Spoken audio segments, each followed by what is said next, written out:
Since we're in the middle of the summer season of anime, I decided to talk about a series that was airing last year during the summer season. And this is a series that I wasn't really interested at first, but because the whole description of this series was so bizarre and so unreal, I decided to check it out. And this is Girlfriend Girlfriend. Now, Girlfriend Girlfriend is one of those series where it's so bad it's good. Like, so much crazy and insane things happen in this series that I just can't believe it actually happened. Like, there's just so much things to talk about. Like, I remember watching this series and I thought to myself, wow, this is such a dumpster fire, but for some reason I can't stop watching. Like, that's how bad it was, but at the same time, that's how also interesting it was that I just had to watch it weekly. So what is this series about? Well, it's about how our main protagonist, Naoya, has a girlfriend and then decides to have a second girlfriend. So essentially he's two-timing, which I'm pretty sure in real life, I'm 100% certain that this would never happen in real life. I'm pretty sure the majority of people wouldn't have these kind of relationships, but Naoya wants this, so I guess for him this is perfectly fine. And what's really more shocking is that it started with him just simply having one girlfriend. So he already had a girlfriend, and you would think that would be enough for this guy, but as it turns out, once this other girl named Nagisa confesses to him and says that she has feelings for him, that's when all of a sudden Naoya thinks to himself, maybe it's not a terrible idea to have two girlfriends at the same time. Of course, when he tells this to his first girlfriend, which her name is Saki, she is not too happy, which I'm not surprised because I'm pretty sure any normal person will find this completely stupid and outrageous that somebody would propose this idea to have two girlfriends. But Naoya is determined to have two girlfriends no matter what, so he begs Saki, he kneels down to Saki saying that he wants this to happen and he wants her to agree to this, which I'm not sure why she agreed, because she eventually does agree to this, not sure why. So now Naoya officially has two girlfriends, and then later on they both live together at the same house. So yeah, that happens because why not? So then we just get a bunch of episodes of Naoya and his girlfriends doing a bunch of things. Of course, even though Saki and Nagisa are both Naoya's girlfriends, they're still competing against each other to see who gets Naoya's attention all to themselves. So of course they have their moments where they're competing against each other just to get Naoya's attention, which of course results in very insane situations and also insane but funny moments as well. Like, there's just so many moments where I'm just thinking to myself, what is going on? Like, why is this happening? Like, I'm just sometimes shocked that this is even happening, because I just can't believe that they're willing to do all this just for the sake of one guy, which just goes to show you just how much these girls love Naoya, even though this whole situation is just really weird and insane. But love is very complicated, and I guess some people are perfectly fine with this, even though it's really insane. But I guess some people are fine with this kind of stuff, I guess. And maybe saying, are these just the only characters in this series? We get two other ones as well. The other one is Rika. Now, Rika is literally a YouTuber in this world, but she doesn't want to reveal it to people, so people don't know she's a YouTuber. However, she does find out eventually that Naoya and these two girls, Nagisa and Saki, are in like a two-time relationship, and she's about to tell it to people, but they find out that she's a YouTuber. So of course now she has to pretty much keep their secret hidden, because they also know that she's a YouTuber. So now they both have secrets that they don't want people to find out, and they both agree not to tell anybody's secrets because they don't want that to happen whatsoever.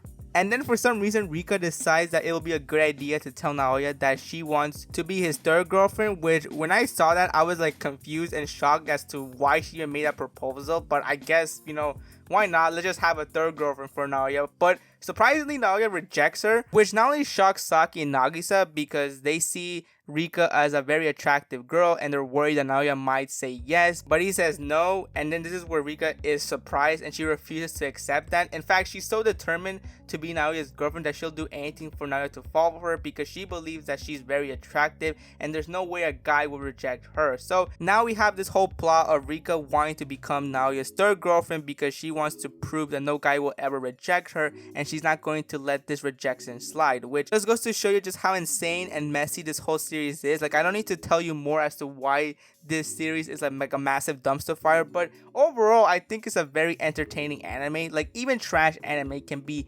entertaining. I know some people say how trash animes can be like really bad and how they're pretty much a chore to watch, and I agree. There are some trash animes that you just waste your time watching when there's like nothing good coming. But when there's a trash anime and it's actually pretty entertaining, like it's so bad it's good, you just can't stop watching it, because it's like, well, at least I'm being entertained, even though it's not great, everything is a mess, the whole plot is just so weird and bizarre, at least I'm being entertained. And that's how I feel with Girlfriend Girlfriend. Oh yeah, I forgot to mention about the other character, Shino. I believe that's her name, if I remember correctly. Shino at first I thought was the only character that had some common sense, but then I found out from people who read the manga saying that Shino becomes a different character, which I decided to read to see it myself. And basically, I'm not trying to spoil anything because I have already read the manga, but eventually Shino becomes part of this harem, which I was kind of confused as to why they did this to this character, because I really wanted her to just be the one that, refused to accept this kind of relationship. Because in the anime, if you're an anime only, if you have watched this series,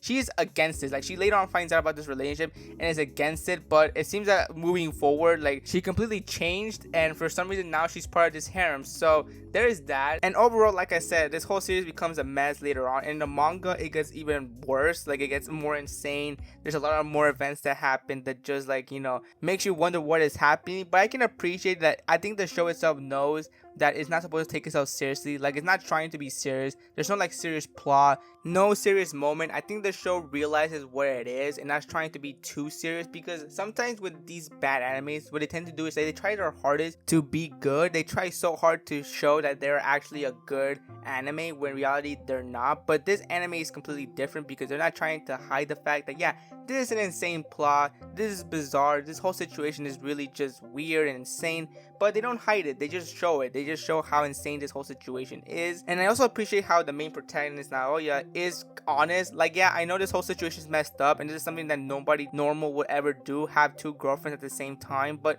at least Naoya is honest with his feelings. Like, at least he expresses how he actually feels about the girls and how he actually feels and thinks about, certain situations. So I'm glad, because oftentimes with these kind of protagonists, they're like always like so dense, or they have like these personalities where they're like scared, like they're scared to talk to the girl or interact with the girl, or they don't reveal their true feelings or stuff like that. Those are the kind of characters I don't really like. So I'm glad Naoya isn't your typical harem protagonist where he's like scared, he's flustered, he gets flustered half the time talking to a girl, being near a girl. I'm glad that he's at least, honest with how he actually feels, even though sometimes he's really honest that he shouldn't probably say out loud, because whenever he's too honest, of course the girls aren't happy. But overall, it's not the best anime, but it's still pretty entertaining. So if you're like fans of other dumpster fire animes like Rent a Girlfriend, Domestic Girlfriend, etc., so if you're interested in this series, go watch it. If you're not, then that's perfectly fine. I'm pretty sure some people can't handle all the insane things that happen, and of course whenever there's these kind of animes, some people just don't want to lose brain cells,